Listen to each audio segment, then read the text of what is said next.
The world watched in shock as Russia launched its full-scale invasion of Ukraine in February 2022. This act of aggression triggered a wave of condemnation and sanctions from the West, targeting Russia's economy and isolating it on the global stage. Many predicted the collapse of the Russian economy, but a different scenario has unfolded. China and India, two rising economic powerhouses, have stepped in to fill the void left by the West, providing Russia with a crucial economic lifeline. This unexpected turn of events has reshaped the geopolitical landscape, raising questions about the future of the global order. Is this the beginning of a new era, where the West's influence wanes and a multipolar world takes shape? The answer is complex, but the evolving relationship between Russia, China, and India provides a compelling case study. This essay will delve into the intricate dynamics of this new geopolitical triangle, examining how China and India are bolstering Russia's economy amidst Western sanctions. We will explore the increased trade ties, the role of the shadow fleet, and China's technological support for Russia. We will also analyze India's indirect support through the BRICS alliance and assess Russia's economic resilience and the challenges it faces.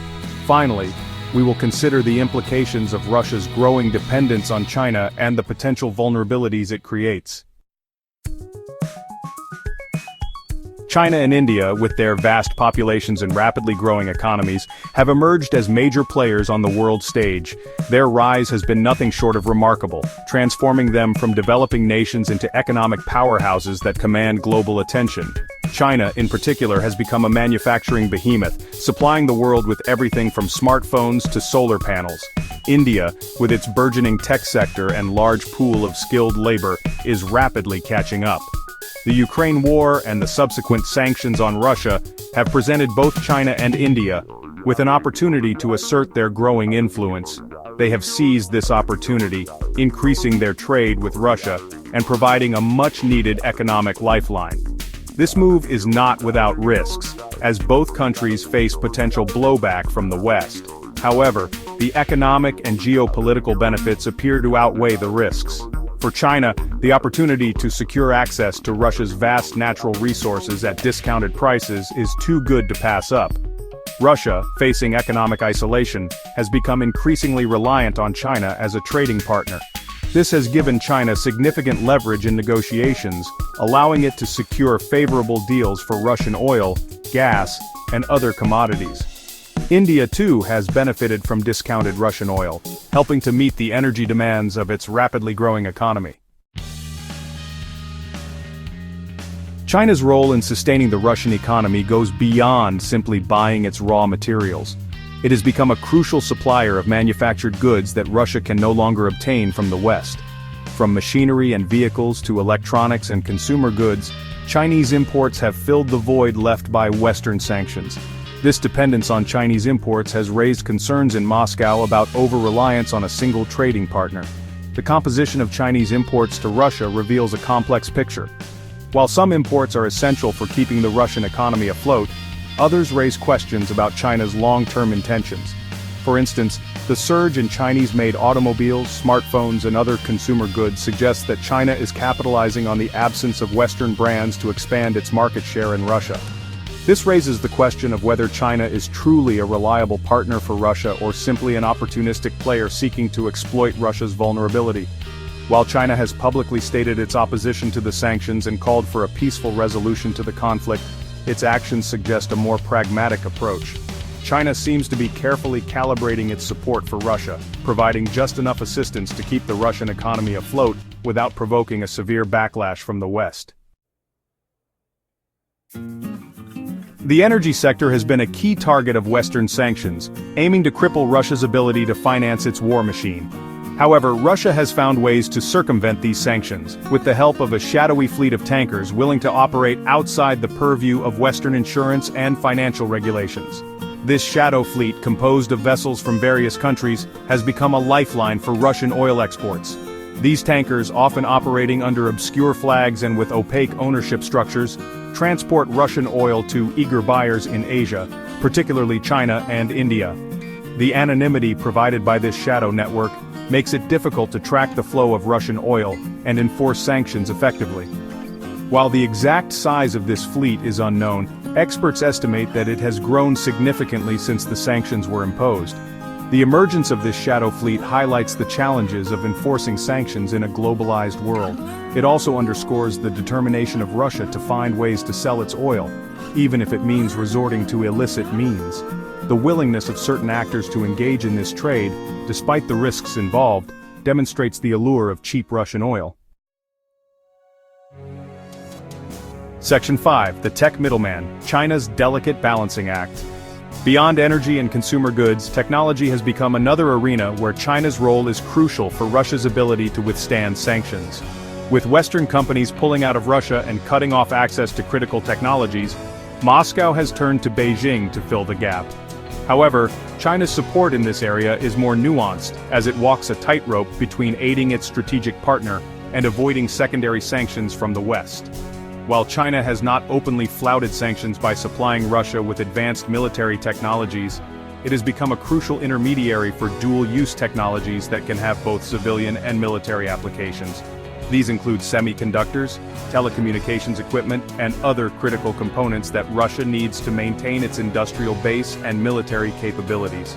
China's approach to technology transfers reflects its desire to avoid a complete rupture with the West while still supporting Russia.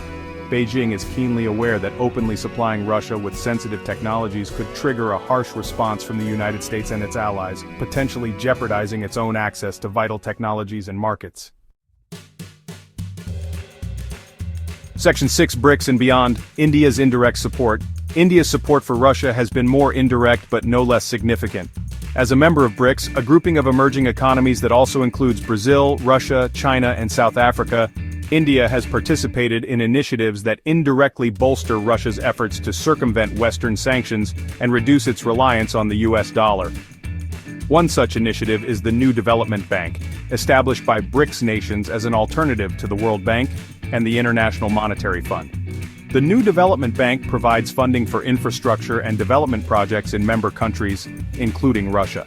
While the New Development Bank has not explicitly bypassed sanctions, its lending to Russia provides an alternative source of financing that helps mitigate the impact of Western sanctions.